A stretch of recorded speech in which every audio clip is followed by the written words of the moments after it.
how are you all of you? So today our lecture rabies disease. आज का हमारा topic rabies है। Rabies एक बीमारी है, एक डिसीज है। रेबीज को हम हाइड्रोफोबिया के नाम से भी जानते हैं। रेबीज एक बीमारी है जो कि किसी एनिमल के काटने से, बाइट करने से फैलती है, जैसे कि डॉग बाइट हो गया, कैट बाइट हो गया, कैमल बाइट हो गया, या पिग या बैट्स। इनकी जो सलाइवा होती है, इनकी सलाइवा के अंदर रेबीज वायरस प्रेजेंट होता है और इनके बाइट करने से, एनिमल बाइट से रेबीज बीमारी फैलती है। और जो रेबीज डिसीज होती है एक बहुत ही ज़्यादा फेटल कंडीशन होती है। क्योंकि ये हमारे नर्वस सिस्टम को इफेक्ट करती है, जिससे पेशेंट के अंदर मेंटल वाले सिम्टम्स देखने को मिलते हैं, मेंटल कंफ्यूजन। सो स्टार्ट करते हैं without time waste. Rabies virus क्या है, रेबीज डिसीज क्या है? तो जो रेबीज बीमारी होती है यह एक फेटल कंडीशन है, फेटल इन्फेक्शन है। क्या है? एक फेटल इन्फेक्शन है। रेबीज इज एक फेटल इन्फेक्शन। ये किसे कॉज करता है, किसे कॉज करेगा? जो रेबीज है ना, ये एक फेटल इन्फेक्शन होता है जो कॉज करता है हमारे सीएनएस को। CNS central nervous system, central nervous system, nervous system को कॉज करता है। रेबीज जो डिसीज है या बीमारी है एक फेटल इन्फेक्शन है जो हमारे नर्वस सिस्टम को कॉज करता है। और इसका कारण क्या है, कॉज क्या होता है? पॉजिटिव एजेंट वही रेबीज वायरस है। इसका पॉजिटिव एजेंट जो कि बीमारी को फैलाता है वो क्या है? Rabies virus. रेबीज वायरस जिसे हम रेडो वायरस भी कहते हैं, रेबडो वायरस, रेबडो वायरस के नाम से भी जानते हैं। इसमें क्या होता है कि जो रेबीज वायरस होता है इसके अंदर एक आरएनए प्रेजेंट होता है। इसमें क्या होता है? एक आरएनए प्रेजेंट होता है, जिसे जो कि बुलेट शेप्ड होता है। आरएनए प्रेजेंट होता है जो बुलेट शेप्ड न्यूरोट्रोपिक आरएनए होता है। न्यूरोट्रोपिक आरएनए होता है जो कि हमारे सेंट्रल नर्वस सिस्टम को इन्फेक्टेड करने के लिए या कॉज करने के लिए रिस्पॉन्सिबल होता है।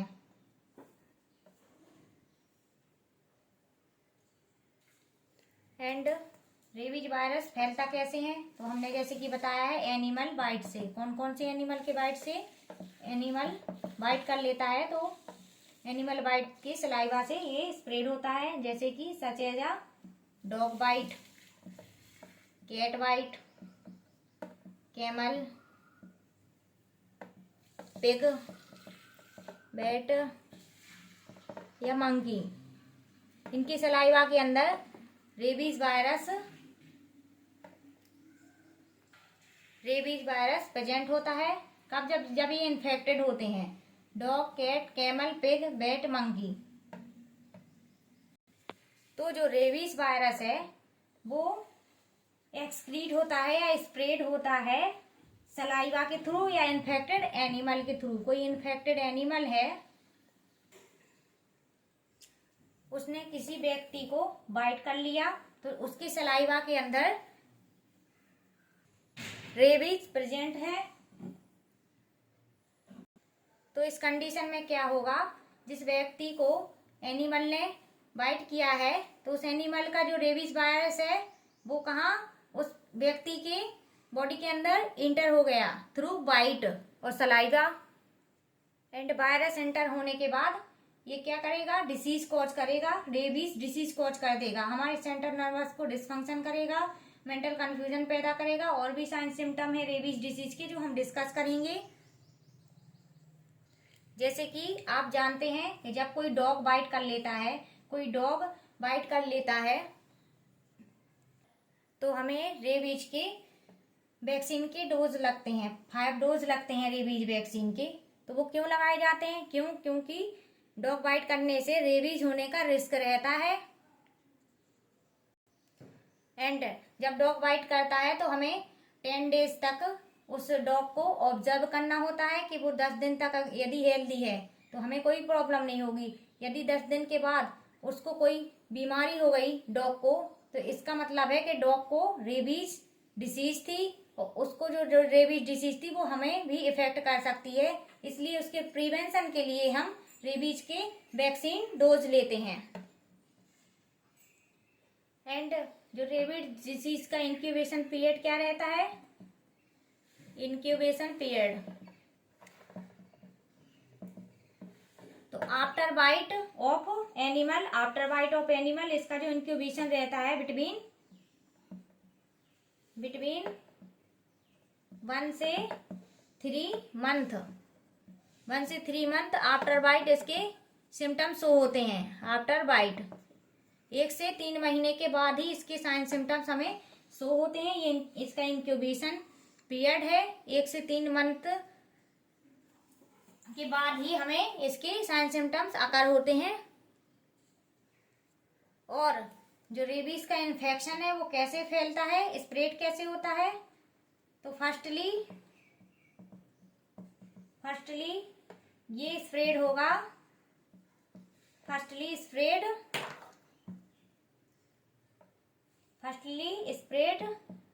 सेंट्रीपेडली from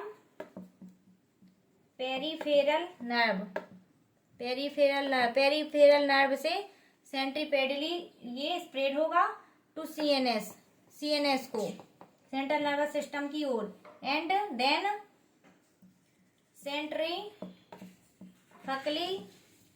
सेंट्रीफ्यूगली from CNS to peripheral nerve. तो ये इन्फेक्शन कैसे इसका ट्रांसमिशन स्प्रेड होता है बॉडी के अंदर, ये उसका बताया है कि सेंट्रीपेडली फ्रॉम पेरीफेरल नर्व से सेंट्रीपेडली ये पहुंचता है सीएनएस सेंट्रल नर्वस सिस्टम के अंदर। Then centrifugally from CNS to peripherally, और फिर उसके बाद सीएनएस में पहुंचने के बाद ये सेंट्रीफ्यूगली पेरीफेरल नर्व के अंदर जाके पहुंच जाता है। अब पढ़ेंगे हम इसके साइन सिम्टम्स कि हमारे नर्वस सिस्टम को इफेक्ट करता है, सेंट्रल नर्वस सिस्टम को इफेक्ट करता है ये रेबीज वायरस। तो क्या क्या साइन सिम्टम हमें देखने को मिलते हैं? रेबीज बीमारी होने के बाद मरीज के अंदर क्या साइन सिम्टम्स हमें देखने को मिलते हैं रेबीज बीमारी होने के बाद? तो सबसे पहले ये तो एक इन्फेक्शन है और इन्फेक्शन के अंदर सबसे पहले फीवर आता है। तो फीवर रहेगा पेशेंट को, हेडेक रहेगा पेशेंट के अंदर। रेबीज को अपन हाइड्रोफोबिया के नाम से भी जानते हैं, तो उसको हाइड्रोफोबिया भी रहेगा। हाइड्रोफोबिया मीन्स क्या होता है? Hydrophobia means fear from water, पानी से उसको डर लगेगा, पानी से उसको बहुत ज्यादा डर लगेगा। फोनोफोबिया, हाइड्रोफोबिया देखने को मिलेगा, फोनोफोबिया भी इस पेशेंट के अंदर देखने को मिलता है। फोनोफोबिया क्या है? फियर साउंड से डरना। कहीं पे कोई साउंड अगर ज्यादा लाउड में साउंड कर दिया या लाइट में भी साउंड किया तो उसमें क्या होगा? उसको फियर आएगा, उसको डर लगेगा, बहुत डरा हुआ फील करेगा रेबीज वायरस से अफेक्टेड पर्सन। इसके अलावा पेशेंट को मेंटल कंफ्यूजन होगा। मेंटल कंफ्यूजन क्यों हो रहा है? क्योंकि रेबीज का जो वायरस है वो हमारे सेंट्रल नर्वस सिस्टम को और पेरीफेरल नर्वस सिस्टम दोनों को इफेक्ट कर रहा है। तो उसका असर कहाँ होगा? ब्रेन पे ही होगा, जिससे मेंटल कंफ्यूजन भी होगा। रेबीज वाले पेशेंट के अंदर हमें एक्सेसिव सलाइवेशन भी देखने को मिलता है। एक्सेसिव सलाइवेशन ज्यादा से उसमें लार आएगी। नचल रिजिडिटी की कंडीशन को भी देखने को मिलेगा। पेशेंट के अंदर सीजर भी देखने को मिलेगा। क्यों? क्योंकि सीएनएस और पीएनएस को इफेक्ट कर रहा है रेबीज वायरस। मसल्स स्पास्म की कंडीशन भी रेबीज वाले पेशेंट के अंदर देखने को मिलेगी। एक्रोफेबिया की कंडीशन भी देखने को मिलेगी, उसे फियर लगेगा फ्लाइंग से। एक्रोफोबिया, हाइड्रोफोबिया, ये रेबीज के साइन सिम्टम्स हैं कुछ, जिससे हम असेस करते हैं कि पेशेंट रेबीज डिसीज से सफर कर रहा है इसके अलावा सोर थ्रोट, कुछ कॉमन सिम्टम सोर थ्रोट भी देखने को मिलेगा। फीवर भी आता है, वो तो हमने आपको बता ही दिया है। और पेरेस्थीसिया की कंडीशन भी देखने को मिलेगी हमें।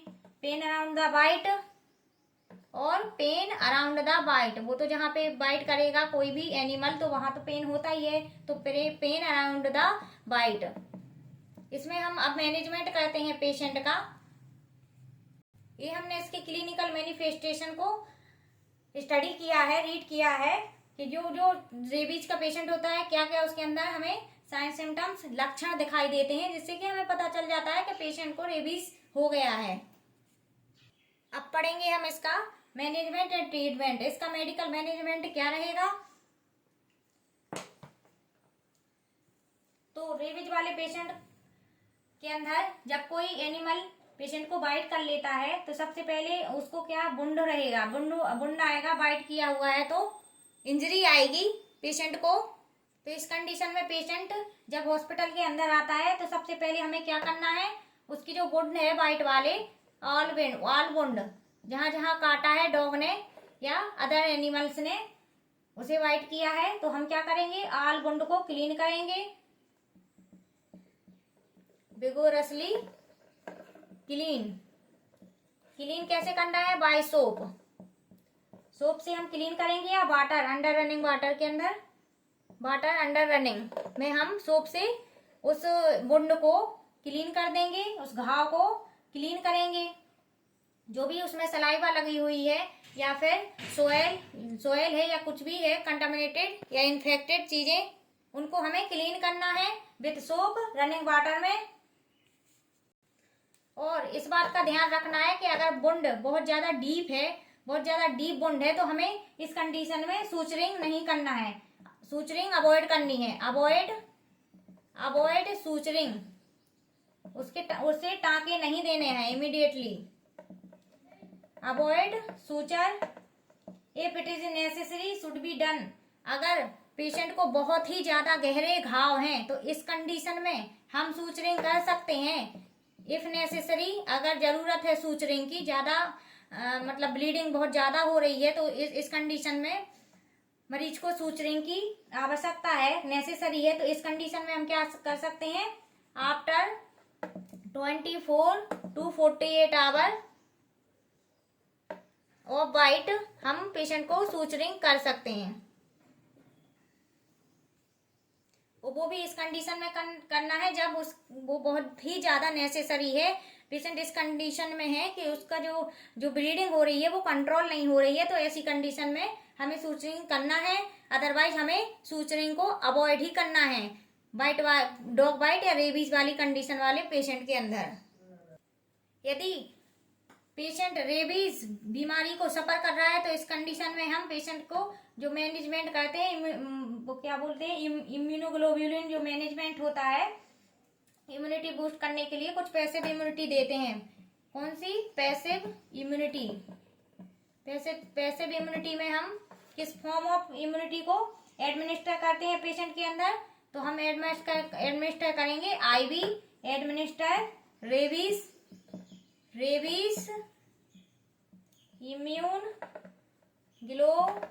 ग्लोब्यूलिन, रेबीज इम्यून ग्लोब्यूलिन एक ये पैसिव इम्यूनिटी फॉर्म में इम्यूनिटी होती है या फॉर्म में वैक्सीन होती है जिसे हम पैसिवली देते हैं। प्रिपेयर्ड, ये कैसे प्रिपेयर्ड होती है, sorry preformed antibodies against rabies virus जो पैसिव इम्यूनिटी होती है, जो कि हम रेबीज वाले पेशेंट के अंदर एडमिनिस्टर करते हैं, तो वो जो रेबीज होती है वो किससे बनी होती है, इम्यूनोग्लोबुलिन, इसके अंदर जो एंटीबॉडी होती है वो रेबीज के अगेंस्ट काम करती हैं। सेकंड, जो इम्यूनिटी देते हैं हम पेशेंट को वो एक्टिव इम्यूनिटी फॉर्म में वैक्सीन देते हैं, कॉमनली यूज होती है, ये कॉमन है, कॉमन यूज, मोस्टली यही वैक्सीन हम देते हैं, एक्टिव इम्यूनिटी ही देते हैं, पैसे तो बहुत ही कम। एक्टिव इम्यूनिटी में ये मोस्ट कॉमन है, कॉमन वैक्सीन वैक्सीन का फॉर्म क्या है? Vaccine is cell culture and embryonated यहाँ पे लिख देती हूँ मैं, एम्ब्रियोनेटेड एग बेस्ड वैक्सीन, ये इसका नाम है एक्टिव वैक्सीन का। शॉर्ट में इसको CCEEV के नाम से जानते हैं, जो कि रेबीज वैक्सीन है, जो कि बनी होती है रेबीज वायरस से कंसिस्ट होती है, रेबीज वायरस से ही बनी होती है। रेबीज वायरस में कौन सी? Diploid cell. एग्जाम्पल में एम्ब्रियोनिक